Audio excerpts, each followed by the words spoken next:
Hey, yo, what's up? It's your boy Chris Bacula.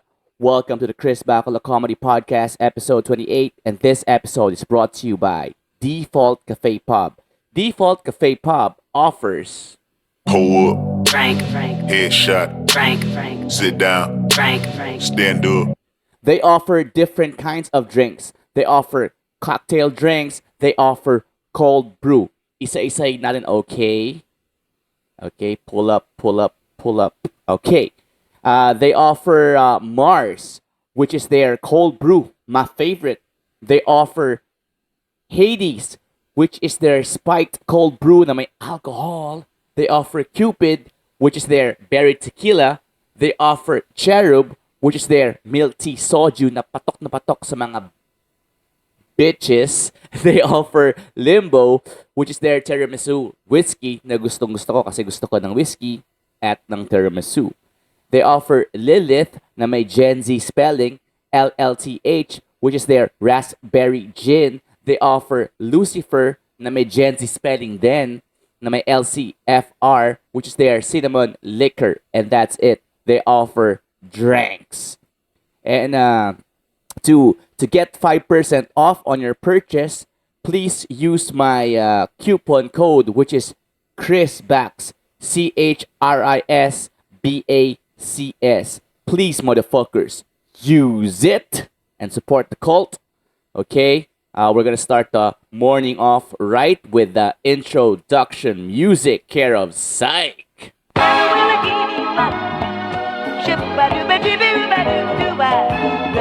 Never will I give you up. Never.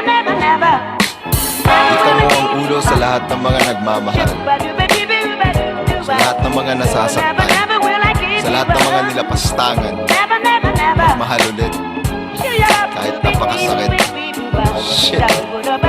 Sakit. Nakakabaliw.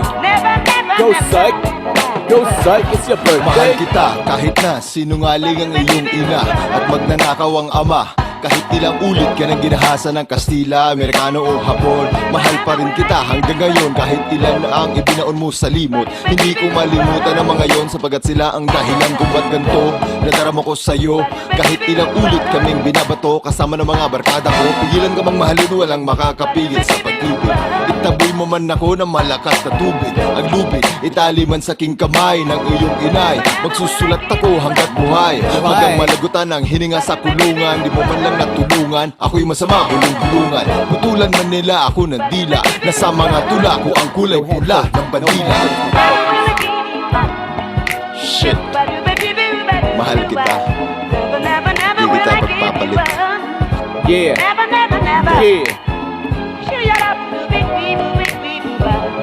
We just vibing this morning. We just Di vibing. kita magpapalit. We just vibing. Shit.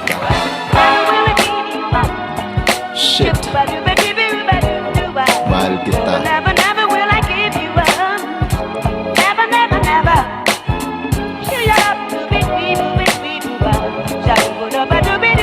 Mahal kita. Kakulto. Mahal kita.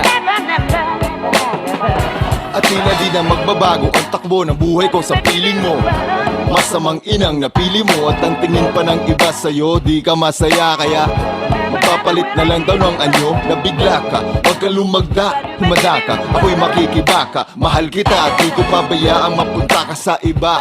Huwag kang maniwala sa ina mong pabaya at ang kapal na mukha ng iyong ama. Katotohanan daw atid sa amin na manipulan yan dala. Di ka pa ba nadala sa pandaraya? Sa iyong kinita, nagparaya. Di mo na malaya yung mayaman, pinapamukhang ika'y mahirap lang at di mo pa kaya magbayad ng utang, pautang. Ina, sa kanya mo sabihin, humingi ka ng pagkain at pakisabi na huwag siya maglihi. Shit. Mahal Shit. kita, Pilipinas. Yeah. Alright. That was Psych with Mahal Kita, spelled M-A-J-L-Q-U-I-T-A. Medyo wrong spelling. Hindi ko alam kung Arabo spelling, but it's all good because Psych is my homie. And nagpaalam ako sa kanya na gamitin na intro itong music niya. And pumayag naman siya. Sana hindi magbago yon. Baka mamaya sabihin niya, hindi ako pumayag eh. Pero ginamit pa rin niya, wala akong magagawa eh. Anyway, Good morning. Good morning. How are you guys? Welcome to the morning podcast. It's been good. It's been good.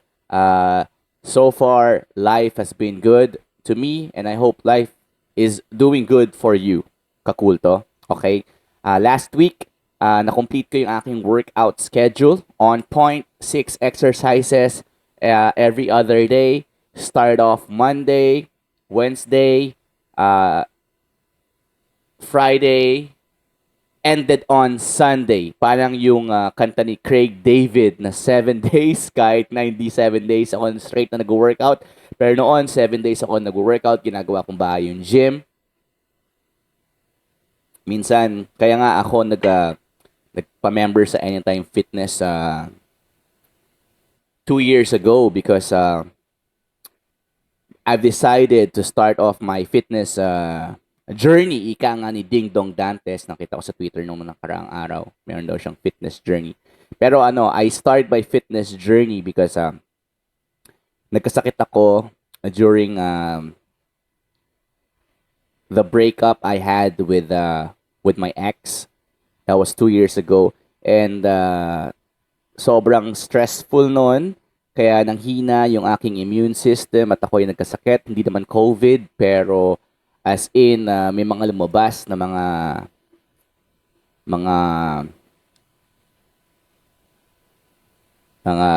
parang kumaga sa aso, galis ba? Basta parang kumbaga sa aso parang ginalis ako kasi nga humina yung aking immune system. Kaya I decided na kailangan kong ayusin yung buhay ko and it should start from me. Okay, the change should start from me. Parang yung kanta ni Michael Jackson na Man in the Mirror. I'm gonna make a change for the rest of my life. It's gonna feel really good. Gonna make a difference. Gonna make it right. And it should start from the man in the mirror. And the man in the mirror is you. So I availed that gym membership. Pero hindi ko siya ini-start abrupt. Okay? Ang mahirap kasi dito sa mga Fitspo lifestyle na ito, gusto nating i-start ng abrupt, okay? Parang yung pag-quit ng smoking or quit ng any bad habits. Gusto natin kaagad-agad eh. Well, sa case ko sa smoking, it wasn't abrupt. Okay? I was smoking since I was 15 years old until the ripe age of 27. And then I quit. Pero it wasn't an easy journey kasi doon sa years na yon, 15 until 27 years old, medyo ilang beses din akong nag-quit. I think mga 5 times ako nag-quit within that span of time. Dahil mahina ako sa math, hindi ko alam kung ilang years yun. Pero ito, may calculator. 12 years. Okay. So, dun sa 15 to 27 years old, sa 15 years na hindi pala 15 years. Sa 12 years na nag-i-smoke ako, 5 beses ako nag-attempt mag-quit. So, yung first attempt ko, nag-quit ako for like 3 months. And then, it went back kasi nagkainuman, tas naabot na ako ng yosi, tas pag hitit ko, ang sarap. Sarap. So, bumalik siya ulit. Tapos, nag-quit ulit ako for like a week. Pero, ang hirap nun. Bumalik ulit kasi may mga nakilala akong chicks na nag-yosi. So, alam mo yun, para makarelate ako sa conversation or para sumabay ako sa kanila, makasabay ako sa kanila, nag-yosi ulit ako. So, parang same old bullshit yung nangyayari every time I quit smoking. Kaso, na-discover ko nga itong sport ng running. Kasi, nung ako ay medrep, may mga grupo ng endocrinologist na gumawa ng fun run. Okay. Parang ano to eh, in support dun sa Diabetes Awareness Month. So meron akong top doctor doon sa Lipa. Si Dr. Caroline Montano, name drop, nag-organize siya ng isang fun run. And syempre, dahil top doctor ko siya sa isang gamot ko na oral anti-diabetic na hindi ko napapangalanan, sinuportahan ko siya. Kasi extra effort nga ako nung ako ay medrep, aka salesman. Although yung mga medrep yung mga salesman yan, pero parang technically ganun din eh. Although sasabihin ng mga ibang medrep, well, ang medrep for promotions, tas yung salesman ng medrep, siya yung talagang nag-aasikaso ng benta. However, may mga companies, especially yung mga local companies, na sila rin yung mga salesman. Okay? So, parehas din yun. Okay? Kasi ganun yun eh. Yung medrep yung bahala sa doktor na taga-promote. Kumbaga kami yung commercial kasi bawal i-advertise yung gamot namin. Kasi yung aming motto nun, pag medrep ka doon sa gamot namin is our drug is not advertised on TV and on radio because doctor, your prescription matters. Okay? So ethical drug kasi yung tawag sa amin. Oh, hindi kami out of the counter, yung over the counter drug. Kami ay piniprescribe, kailangan ng prescription. Okay? So kaya hindi siya ina-advertise. Diretso kami dun sa source, sa doctor. Kami may mga studies kami nga pinapakita sa kanila, ina-update namin sila kung may bagong paper na ng isang clinical trial about the efficacy of our drug. So anyway, cut the long story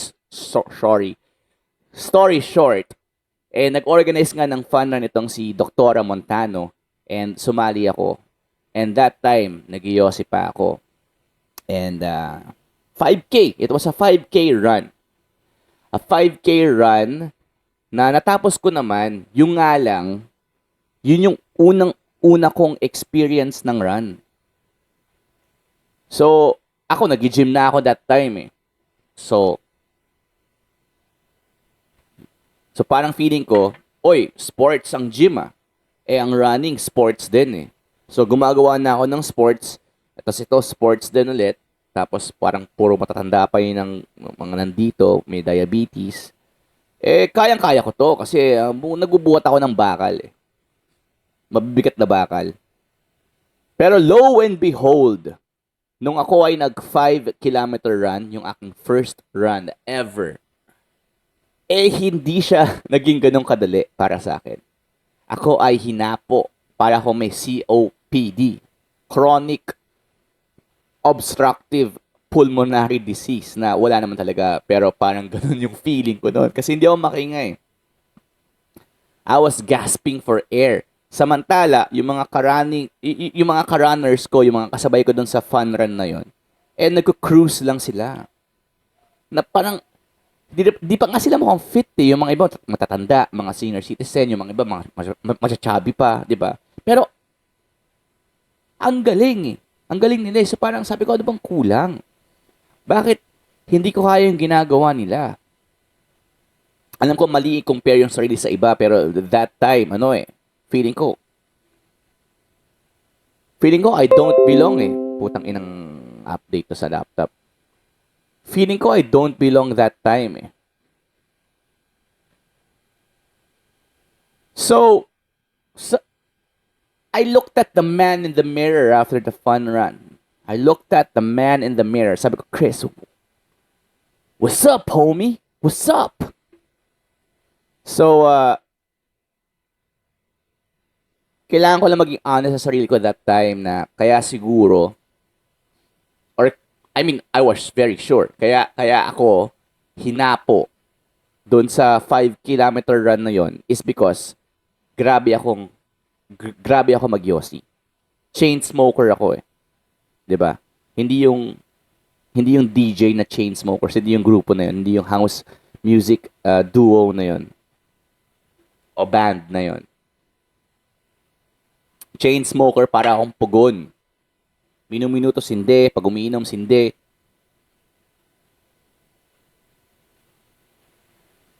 So, sabi ko, mag-quit na ako mag-smoking. I mean, and from that day on, after nung run na yon, tapos, nung tinignan ko yung sarili ko sa salamin, hindi na ako nag-smoke ever since ng cigarettes. Ngayon, weed. Weed, occasionally. Pero sabi yan, marami daw medical benefits ng weed eh. So, occasionally. Pero cigarettes, nicotine, hindi na. So, that was 15 years of smoking, stopped. Nag-quit talaga ako totally. Dahil nga, ayoko nang hingalin habang tumatakbo ako. Kasi, nakakahiya. So, after that run, yun na yung naging ko eh. Start ng running career. Kinareer ko talaga ang running noon, 'di ba? Sumali ako ng mga fun run, mga races, mga events ng running, nandun ako. Pinapatulan ko lahat eh, 'di ba? So, hindi na siya naging parang PR sa akin eh. Naging personal goal ko na tumakbo with the doctor. Naging madali na sa akin ngayon ang maging pumi-PR. So, nagkaroon kami ng running club doon sa Lipa. Kasama ko yung mga doctors, mga asawa nila. So, mas naging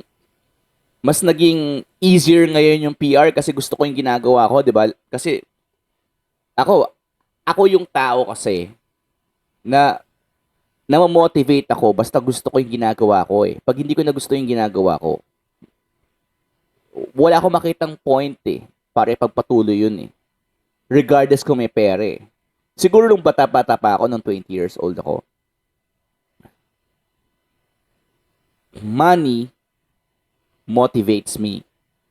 Kaya para ako yung mga itim na rapper, 'di ba? Sa mga music video nila, 'di ba, nagpapa All I do is win, win, win, win, win. 'Di ba yung mga nagpapa-rain ng paper. Parang Bone Thugs.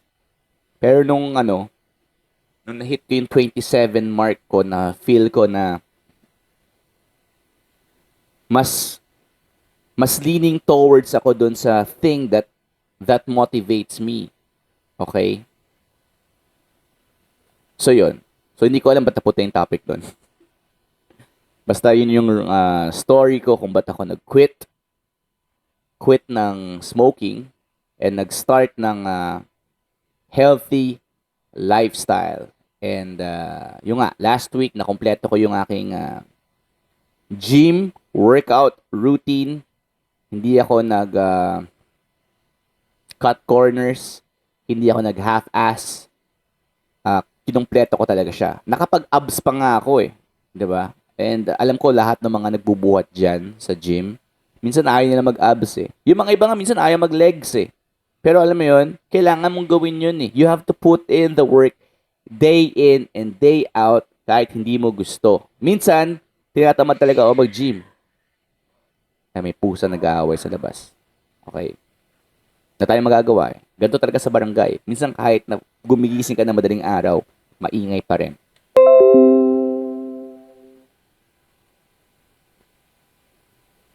So yun, minsan may mga taong ayaw mag-legs eh. Ayaw mag-abs. Pero kailangan mong gawin yun eh. Minsan nga, ako 30 minutes, nakatunga nga ako eh. Sa sapatos ko eh. Or sa gym bag ko eh. Kasi, hindi ko alam kung gusto ko ba talagang gawin to ngayon? Kasi nakakatamad eh. Mas masarap pang kumain at matulog, mahiga. Or mag-Facebook, mag-Instagram, mag-Twitter, mag-YouTube, 'di ba? Mag-Jakol. Pero hindi eh. Minsan kailangan mo i-push yung sarili mo kahit gaano pa katagal yan. Within the day. Kung 1 hour yan, kailangan mong i-push yung sarili mo, oy, maligo ka na. Pagkaligo mo, magbihis ka, suot mo yung supporter brief mo, suot mo yung dry fit t-shirt mo, suot mo yung dry fit shorts mo, suot mo yung medyas mo, suot mo yung sapatos mo, at drive to the gym. Ngayon, pag na-overcome mo na yun, nasa gym ka na, hindi pa doon nagtatapos yung katamaran. Pag nasa gym ka na, ayaw mo ngayon kumilos. Nag-aantay ka ngayon ulit. Para kang coaching pinapainit eh. So, ito lang yung tip eh. If ever may ganun sa gym, if ever meron kang ganong moment sa gym, na feeling mo nakakatamad, kunin mo lang yung pinaka doable na gaang nung weights. Tapos start warming up. Start warming up with it. It doesn't have to be heavy. It could be light, 'di ba? Tapos pag naano mo yung movement, na gawa mo yung movement, tuloy-tuloy na 'yan eh. Sa third set mo, yung dugo nakadaloy na yan sa veins mo, nagiinit ka na ngayon. At ngayon, tuloy-tuloy na yung workout mo, yung momentum mo. Kasi, yung last workout session ko, napaka-grueling nun eh. At first. Kasi, meron akong warm-up routine every time I work out. Before ako mag-squats, before ako mag-deadlift. Meron akong warm-up routine. Yun yung multi-dimensional lunges. Multi-dimensional lunge. Okay? Kung di nyo alam yung multi-dimensional lunge, i-search nyo yan sa YouTube. Okay, tingnan natin kung masa-search natin. Multi-dimensional, parang alien, no? Yan. Ayan, ayan. Pang-athlete siya na warm-up eh. Kasi, sabi dun sa fina-follow ko na coach sa YouTube, si Athlean X. ATHLEAN-X.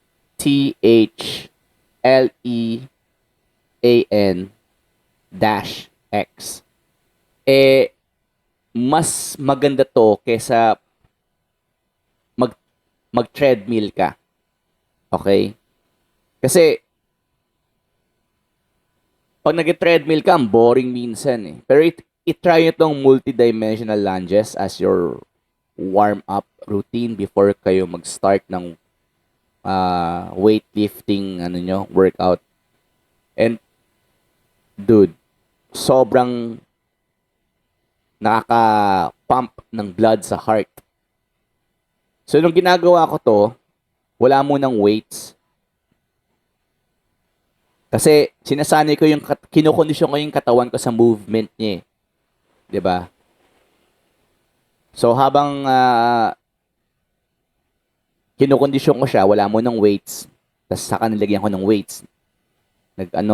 Kumuha ko ng 2 dumbbell na bigat na 15 pounds. So, total weight, combined weight of 30 pounds. So, yun. Hawak-hawak ko siya on each hand.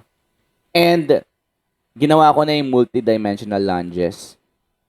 And dude, sa first set ko, kasi yun eh, sa multi-dimensional lunges, parang kailangan mo siyang gawing each dimensions kasi, ang bilang niya. Kunwari, di ba? Kasi multi-dimensional nga siya, di ba? So, first na movement ng exercise, yung typical na lunge, yung sa front, yung para kang luluhod, para kang mag-genuflect. Okay, sa front, okay. So, yun yung first two dimensions. So, 1, 2, tapos side to side ka ngayon. Di ba? Mag-lunge ka sa side to side. So, 1, so 4. Tapos sa likod naman, mag-lunge ka sa likod. So, all in all, kailangan 7 reps ka nung bawat dimension. Twice. Ewan ko, naguguluhan ba kayo? I-search nyo na lang yung Athlean X multidimensional lunges. Tapos doon, makikita nyo yung sinasabi ko. Anyway, sa pangalawang set, nung natapos na yung pangalawang set, kasi nagpapahinga ako, in between sets ng 1 minute. So, nung natapos na yung pangalawang set, putang ina, ang bilis ng tibok ng puso ko. At feeling ko susumpuin ako ng anxiety attack. Kasi minsan sinusumpo ako ng anxiety attack sa gym Minsan after ko ng isang heavy na lift, parang feeling ko, tangina baka atakin ako yun, nakakaya naman. Kasi diba, mamamatay ka sa gym. Pero at least namatay akong ginagawa ko yung gusto ko Pero yun, bumilis yung tibok ng puso ko. Pero, I mean, dahil familiar na ako dun sa feeling, kaya ko nang kalmahin yung sarili ko na hindi lang to, na-pump lang yung blood sa puso mo kasi doon sa putang inang multidimensional lunges mo. Kaya nai-feel mo na para kang aatakihin kaya ang bilis ng tibok ng puso mo. Pero relax ka lang. So yun. So, yung pangatlong set ng exercise, mahirap pero I mean, dahil sanay na nga yung katawan ko doon sa feeling, na-endure ko na siya.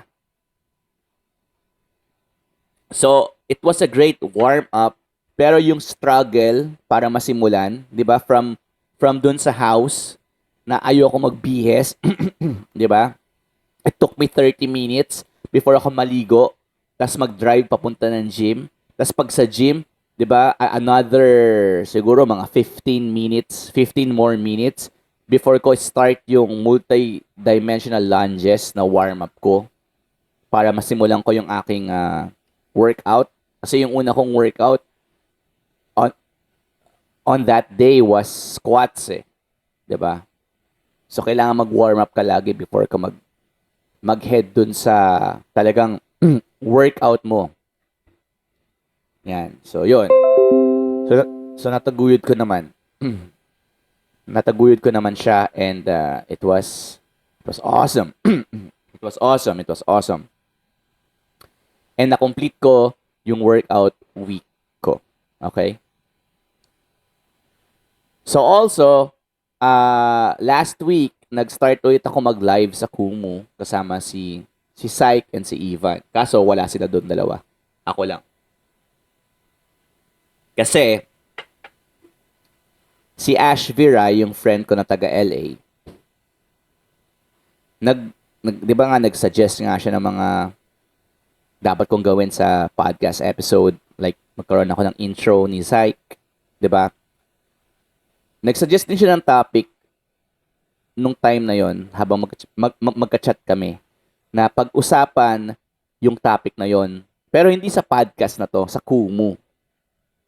So ngayon, napag-usapan naman nung Kumu, okay? Kaso wala sila doon. Wala si Syke, wala si Ivan, and guess what? Wala rin si Ash, okay? Kasi it turns out, akala niya, Thursday.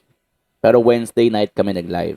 Pero awa ng Diyos naman, may mga lumapag nung night na yon na nag-live ako sa Kumu. Like sila Max Guerrero, yung friend ko na vocalist ng Brown, spelled BRWN. So, Gen Z, si Gerald Dorado, yung host ng The Powerful Comics Man podcast, and si Rock-6 na spoken word artist, and si Raptag. Also, si In Between na DJ, na champion ng freestyle Red Bull competition ng DJ. Pag sinabing freestyle, parang 3 genre ng music na kailangan i-combine mo into your set, DJ set, at kailangan you have to rock the crowd. When you rock the crowd, you have to rock the crowd right. Ika nga ni In Between. Yan. So, yun ang mga lumapag nung gabi na yun. And sabi ko, sabihin ko na lang sa kanila yung topic. Yung topic na sinend sa akin ni Ash. And since wala siya doon, hindi ko nakita yung take niya about sa sinabi niya. Pero ito yung sinabi niya. Basahin ko sa inyo. It's about culture actually. Okay? Medyo related dun sa topic dun sa kanta ni Sai. Anyway, ito yung sinabi niya sa post. Ewan ko kung pinost ito, hindi ko nakita. Sabi niya kasi gusto niya i-post. Medyo mahaba, pero basahin natin. The Japanese, racist na Japanese. Okay, ulit na natin. Medyo mahina ako magbasa.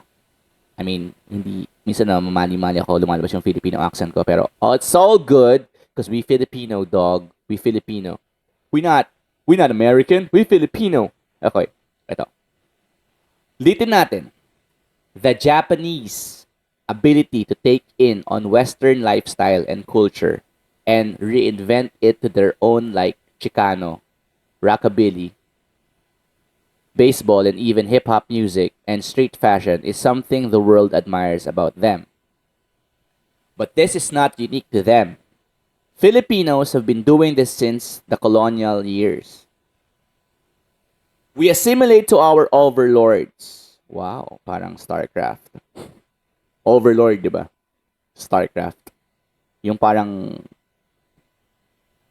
way of resource, thing of resource. Anyway, we assimilate to our overlord's way of life. Way too easy. Our self-exceptionalism of if I do it, it's cool. If they do it, it's jologs mentality is stunting our evolution and the development of our own identity. Ika nga ni Ash. If you say we have no self-image because of numerous colonization and imperialism, remember that Japan's biggest influence is China. From the food, language, and writing system. Those are still part of their culture. Yet somehow, they manage to find themselves. We can do it too. And it's been developing before our eyes. Just don't be a dick to those who's trying something new. You might be cock-blocking a supposed visionary. Ngayon, tingin nyo ba naiintindihan ko to? Medyo. Tingin nyo ba gusto kong pag-usapan to? Oo. Tingin nyo ba na may sense? Oo. So ito, hindi ko alam kung eksaktong ito yung pagkakaintindi ko sa sinulat niya o baka nami-misinterpret ko. Pero Ash, tulungan mo ako. Patapanood mo tong video na to, itong podcast na to, o pag pinakinggan mo to sa Spotify, enlighten me through the comment section ng episode sa YouTube. Okay? So ito. Kasi nga, ito mga Hapon, pag inadapt nila yung Western culture, ino-own talaga nila. 'Di ba? Nagiging Japanized. Like, kunwari, yung hip-hop. 'Di ba? Mas nagiging parang Korean eh. Alam mo yung mga Koreans, 'di ba? Alam ko yung Japanese sa Koreans may mga past hidwaan yung mga yan. Pero sa Pinas kasi sobrang laki ng impact ng Koreans, 'di ba? To the point yung ating way of life parang Korean na eh. 'Di ba? Kumakain tayo ng samgyeopsal, no, tayo ng mga Korean novela. Minsan yung mga forma natin parang K-pop na eh. Nag-eyeliner na yung mga ibang lalaking nakikita ko eh, yung mga Gen Z. Sumasayaw-sayaw na rin sila sa labas. Kahit wala sila sa stage. Dahil uso na ngayon TikTok. And kahit sa Twitter, viral sila. At yung mga nag-tweet, mga Pinoy. So anyway, ang Japanese parang ganun. Sa buong mundo. They are recognized by their ability. Sabi nga ni Ash, they are recognized by their ability to take in Western lifestyle and culture and reinvent it to their own. 'Di ba? Like, alam niyo ba yung kantang ng Fast and Furious, 'di ba? Nagkaroon ng Fast and Furious Tokyo Drift. Merong kanta doon yung Fast and Furious Drift. 'Di ba? Kumbaga doon yung Teriyaki Boys, 'di ba? Mga Hapon yung mga 'yon eh. Teriyaki Boys. Ito. Ito yan ah. Diba? Poking ina, putang. Ito yung ayoko pag may ads eh. Yan. Dapat hinina ko muna yung volume before i-play yung music. Ito, to.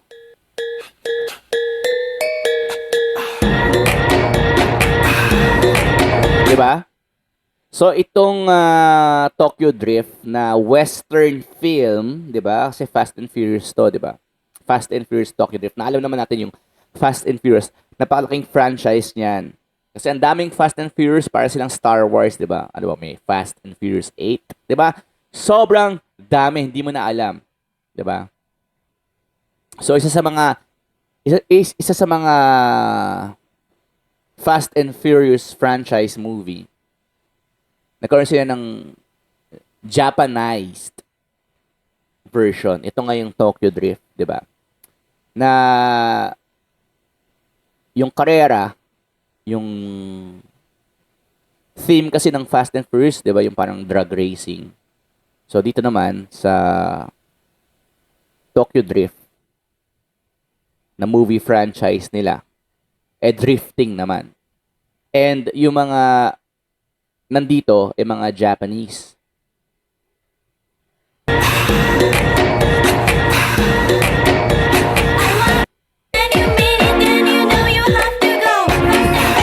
Diba? Fast and Furious. Hindi mo nga maintindihan na Fast and Furious yung sinasabi ng babae sa chorus. Pero, inown nila yung kanta na hip-hop.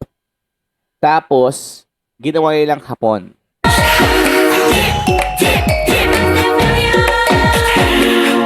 Drift. Tapos, tinan mo yung first verse. Hindi ko maintindihan yung sinasabi nila sa first verse. Ito to.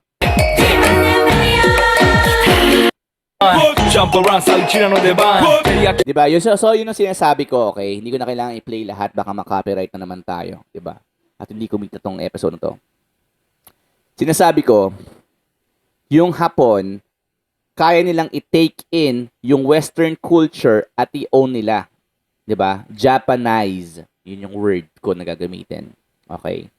Koreanize. Recognize. So ngayon, yung point ni Ash doon sa sinabi niyang talata ba yun? Talata. Sa post niya, na hindi ko lang kung pinost niya, bakit pag ang mga Filipino gumagawa ng ganyan, ang daming nambabash. 'Di ba? Nagiging, ika nga doon sa sinabi niya, nagiging jologs. Hindi raw cool. 'Di ba? Kasi nga sasabihin ng mga ibang haters, wala ka man originality . Ginaya mo lang 'yan . Ginaya mo lang 'yan kay DJ Khaled . Ginaya mo lang 'yan kay kay Justin Bieber. Ginaya mo lang 'yan dun sa Young Money ni Lil Wayne . Kasi nangyayari dito sa atin 'di ba? Yung alam niyo ba yung grupong X Battalion? Marami silang nakuhang hate kasi nga yung beat daw katulad nung I'm the One ni Justin Bieber. 'Di ba? Meron silang kanta yung kalimutan mo na 'yan, sige mag-ibang, 'di ba? Kaano sila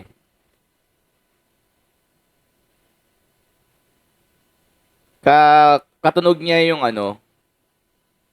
katunog niya yung music video nung I'm the One ni DJ Khaled at ni Biebs.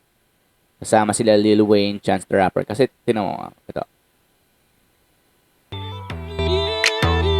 Diba? Katunog, diba?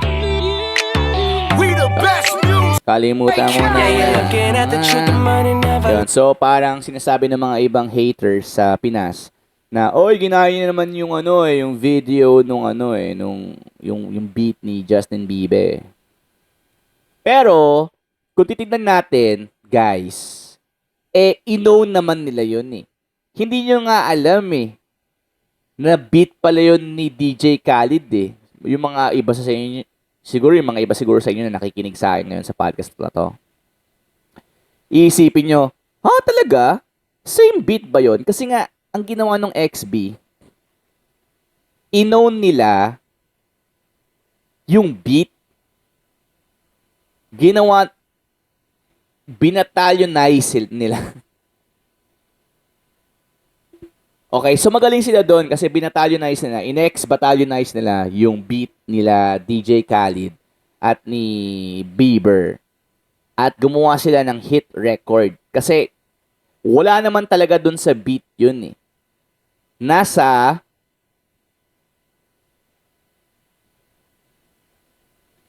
pag-reinvent nung beat. Gumawa sila ng theme na nag-resonate sa mga iba't ibang individual sa Pinas na mga lalaki, malamang, kasi kalimutan mo na yan, di ba, na sad boy, na mag-move on ka, di ba, mag-move on ka, kalimutan mo na siya, kalimutan mo na yan. Ang problema sa babae, hindi iniinda, di ba? So, medyo inspiring, medyo parang binubuhat niya yung yung individual na kumbaga parang Tupac to eh, parang keep your head up, 'di ba 'yun? So, ang sinasabi ni Ash dun sa post niya na 'yon,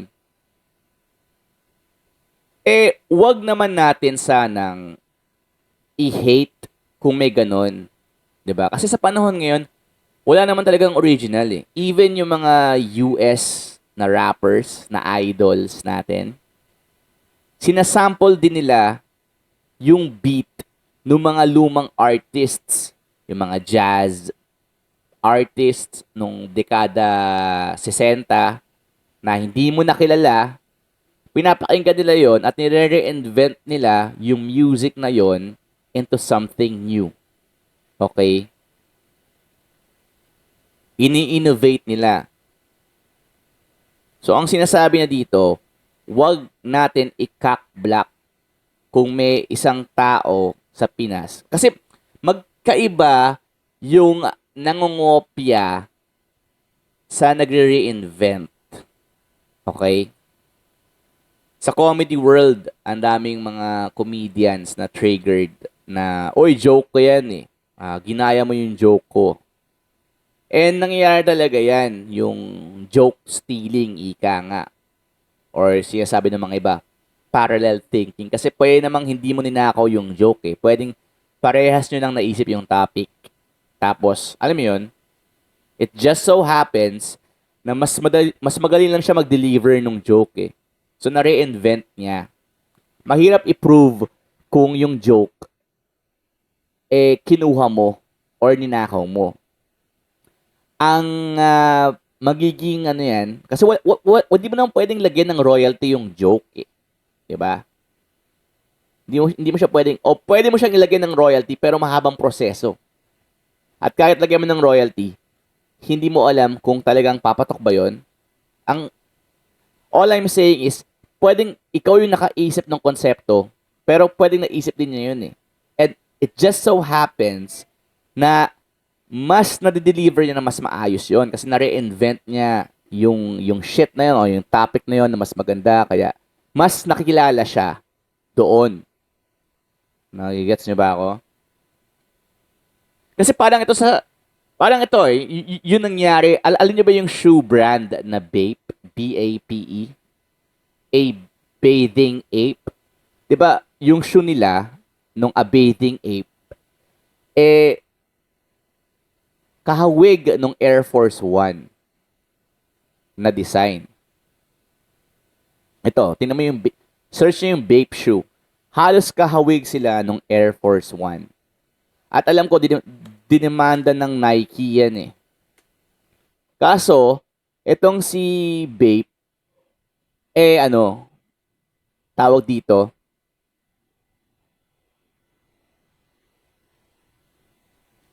sinuoto nila Kanye West kasi. Dinala nila yung Bape na shoe sa US napansin ng Nike na, oy, taka lang, parang Air Force One to eh.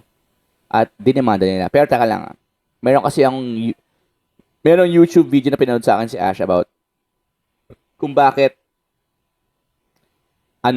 kung ba't sila nanalo dun sa dispute na yun sa legal dispute na yun. Ito, nakalagay. May video dito sino pang, si The Casual, yan. About how Bape got away with copying Nike and won. Okay. Ayoko na kasing i-explain na mas maayos pero ito, 6 minutes lang naman to yo. Panoorin natin siya ha. Papaliwanag niya. Brands is nothing new. All of fashion has been in that practice for decades. Okay. Si Reggie Casual, i-explain niya kung paano nanalo si Bape sa pagkopya ng Nike. Okay. The act of ripping other brands is nothing new. All of fashion has been in that practice for decades upon decades, which actually makes you wonder why people get so uptight about it. It happens everywhere, but that's another story entirely. And this is about one of the most successful rips in history, the iconic Bapesta by a bathing ape in lukewarm water. How did it become so popular? What are some of its most iconic releases and how the hell did Bape get away with it? All those questions get answered here and more right now, because I'm your boy Reggie Casual. This is WTH. Let's get it. Pwede ng music niya. Reggie Casual in the house. The Heezy for Sheezy. Giving you pointers. The Bapesta was released in the early 2000s. Had to be officially around 2002 for reasons I'll explain later. And upon release, it shared a striking resemblance to Nike's Air Force One, aka the Uptown. And that was no accident. While a great many at the time scoffed at this obvious rip, those in Japan were a bit more open to the idea. In fact, the practice of remaking and reimagining and improving has been something the Japanese have done for years. Just look at Studio de Artisan and Edwin for reference. So it made sense that the Bapesta began as a familiar silhouette with subtle and noticeable differences. For one, the Bapesta nixed the swoosh, obviously for the iconic Bape star. Also, note, in Japanese, the pronunciation of star is sta. Yan. Bapesta. So, suta. Diba? Kasi ganyan yung mga Japanese eh. So, imbis na star, kasi may malakas yung accent ng Japanese, diba? So, star is suta. So technically, the pronunciation is Bapesta. Hence, the star on the side. So, imbis na Bape star, naging Bapesta. Bapesta. Bukake. Nandar kore. Deska. Chin chin. Taberu. In the official Bape logo. So there's that. End of note. The sneaker also replaced would-be Nike Air branding with Ape branding, and just to sweeten the design pot a little bit, the colorways were certainly Bapified using patent leather, giving the Bapesta. Yan, Bapified yung term na ginamit niya. So ako, ginamit ko kanina, Japanized, saka ex-Battalionized. Sa kanya, Bapified. Its own identity separate from the Air Force One. Essentially though, the silhouette of the sneaker is the exact same as the Uptown. And this proves Parehas na parehas, oh. Parehas na parehas yung ang nagkatuloy lang sa logo eh. Pero yung yung hulma ng sapatos, parehas na parehas eh.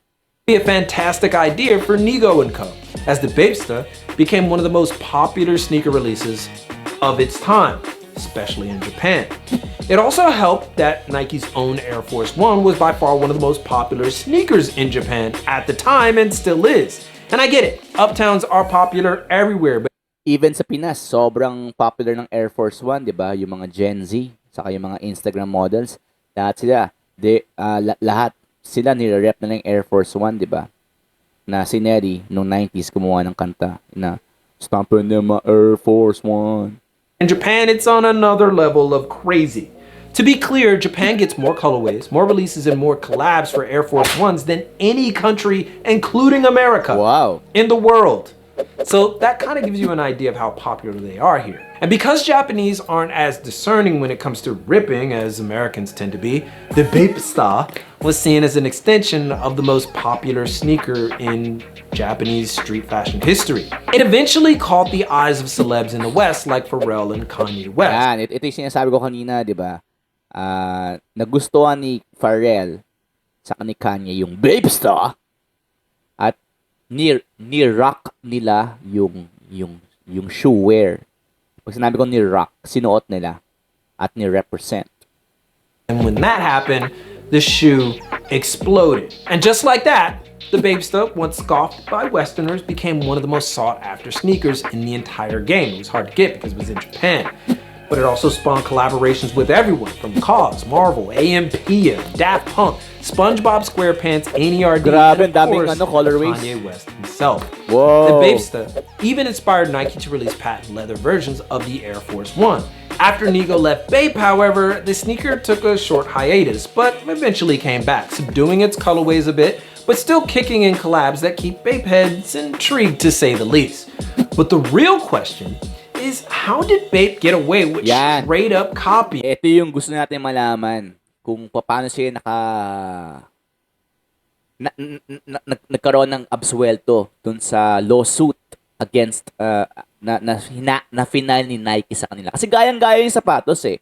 I mean yung hulma, yung logo lang yung pinagkaiba. So sasabihin ni Casual, ni Sir Casual, kung how did they do it? How did they get away? How did they got away with murder? Nike's most iconic sneaker without Nike dropping the legal hammer. You've probably heard everything from the design is changed just enough to thwart the lawsuit to the ridiculous Nike owns a stake in Bape, which is real funny considering Bape does collabs with Adidas and Reebok, which is owned by Adidas all the time, and there would be no way in hell Adidas would give money to Nike knowingly. Come on, it just wouldn't happen. Nah, it's actually much more simple than that. For one, US patent law only protects any utility for 20 years, and the Air Force One was released in 1980. So, may patent pala. So, 20 years yung patent. So, parang gamot lang yun eh. Di ba? Nung ako ay ahente, meron kami mga gamot. Yung, kunwari, telmisartan na gamot. Pang, ano yan eh, pang hypertension yon. Anti-hypertensive yung telmisartan namin. Ngayon, merong patent, may patent yon. Pero pag, parang ganun din, parang 20 years patent. Ngayon, nung nawala na yung patent, nag-expire na yung patent, itong si Unilab, United Laboratories ng Pinas, kinopen na nila yung telmisartan. 'Di ba? Gumawa na sila ng sarili ng telmisartan brand at mas cheaper. 'Di ba? So, yun ang ginawa ng Bape.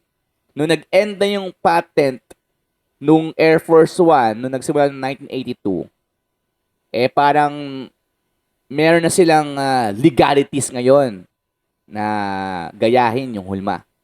Two, the Bapesta thwarted Nike's wrath by releasing the Bapesta in the early 2000s. That would be 2002.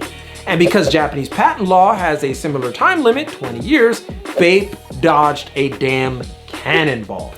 That and Bape really did change some major elements of the sneaker just in case things didn't go their way. So the changes, plus patent law, served Bape well. Of course, they couldn't copy the logo, but they could copy the silhouette, even if Nike patented it. So there you have it. And that's a major reason why copying is rampant today among older silhouettes, because the patents are up. The Bapesta is a great example, though, of doing a copy right. All puns intended. The idea is to get something familiar and spin it to the point where people actually respect it. Now that's hard to do. Yes, kagaya ng ginawa ng X-Battalion, di ba?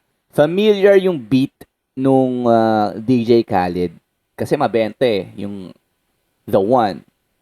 Pero, naging exceptional naging undeniable yung kalimutan mo na yan. Actually, kanta ako ng kanta, hindi ko alam kung ano yung title ng kanta. Well, hindi ako fan ng XB, di ba? Pero gusto ko yung mga ibang kanta nila. Okay? Yun na yun. So, ito, play natin. But the Bapesta was so different, yet bold enough to embrace its own look. In fact, many first believed that Bapestas were just fake uptowns. And Bape didn't even run away from that criticism. They were like, yeah, that's what they are. And if that is... Same lang sa X-Battalion, di ba? Parang rip-off ng Chris Brown. Nagsiskastakli sinasabi na rip-off daw ni Chris Brown. Pero, I mean, he owned it di ba? Kumbaga ano yan, ang tawag doon, Skastaklify. The WTH. I don't know what the hell is. But what's your take on the Bapesta? Your speed or no? Anyway, that's it. That's how Bape got away with copying Nike and won. So, ang sinasabi lang ni Ash Verai dun sa kanyang long post na yon na hindi ko lang kung pinost siya sa Facebook, just don't be a dick to those who's trying something new. You might be cock-blocking as opposed to visionary. Hence, SXB. Sila yung gold standard nun. 'Di ba? Tawagin nyo man silang Jeje, Jologs, Squammy mentality. Tingnan mo. Pumapaldo na sila ng pera. 'Di ba? Sa panahon ngayon, be true to yourself. Maging para kayong the Bapesta mentality. Pero also, i-apply nyo yung sarili nyo doon sa shit na yon. Kasi yung rap, hindi naman galing sa Pinas yan eh. Pero, lagyan nyo ng flavor nyo. Kayo. Yan, mga rappers na yan. Kinakausap ko kayo. Lagyan nyo yan. Kagaya ng ginawa ng aking good friend na si Caleb. AKA, ano bang tunay pangalan ni Caleb? Ayaw kong i-dead name si Caleb. Pero ito na yung kanyang newest video. Okay? Steady lang. Okay? Itong batang to, pumapaldo-paldo rin to sa YouTube eh. No? Ang dami ng views eh. At ito ay may Wish-clusive interview na ako ay kinontak ng tao sa Wish para maging lucky caller, 'di ba? Para i-surprise si Caleb. So abangan niyo 'yan, 'di ba? Ngayon hindi na siya ma-surprise kasi pag napanood niyo itong episode na to, hindi ko alam kung tapos na yung interview or tapos na yung interview niya that time, 'di ba? Pero anyway, we all on that thinking ahead shit, 'di ba? So ito 'yo. Caleb, steady lang.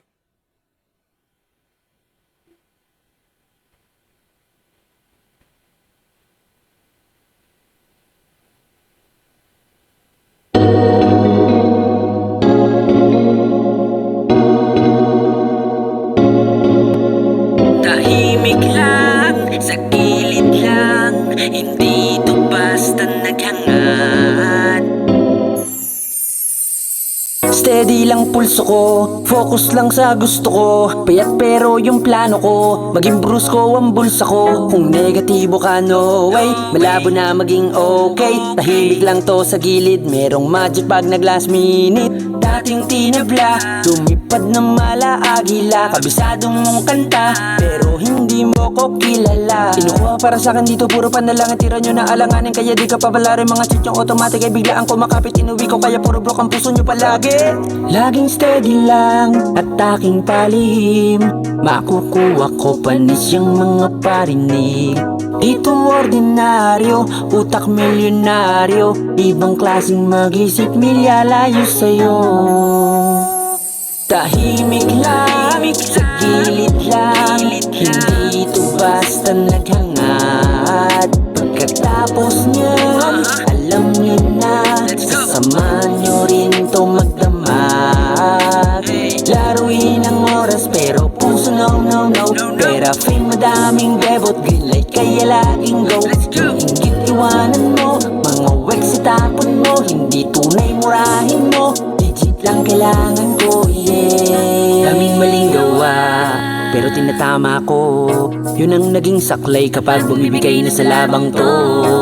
Puro sugat, mga natamo dahil sa inatupag. Nagkalat mga patibong sa gubat, buti nagdala ko ng matalim kong panulat. Kaya di basta mababasag, gamit utak niyong kinakabat. Tanong ko ang dulo ng pangarap, habang kayo'y puro pangahatak. Wala na bang bago, pati ka makasalo, iba tong tunog, tinutubog ko para bago. Kaya kuminang hindi lang basta nagabang, hindi rin po nagyayabang yung tono ko ay sa ulado mo.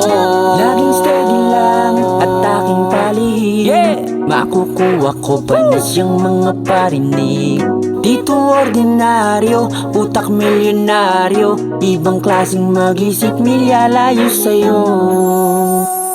Tahimik lang, tahimik lang, hindi to basta naghangad. Pagkatapos niyan, alam nyo na, sasamahan nyo rin to magdamag.